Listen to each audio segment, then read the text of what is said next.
বন্ধুরা, আমার এই চ্যানেলে ডিফারেন্ট টাইপের ইন্টিগ্রেশন পাবে। তোমরা জাস্ট দেখো এমন একটা টাইপের অঙ্ক, এটা কি করে বানাবো। উপরটা কীভাবে লিখলাম কায়দা করে একটু e⁻x dx লিখলাম। এবার এটা বাই এটা করে দেব আর এটা বাই এটা করে দেব।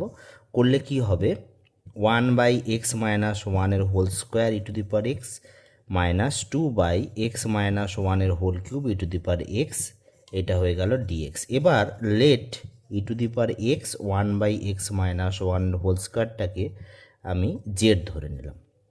তাহলে e⁻x ডেরিভেটিভ এটা আসছে আর এটাকে আমি স্টে করে রাখলাম প্লাস, আর এটা হচ্ছে e⁻x এর ডেরিভেটিভ করলে -2, এটা x - 1 হোল কিউব, এটা হয়ে যাবে ইন্টু dx ইকুয়ালস টু হচ্ছে dz।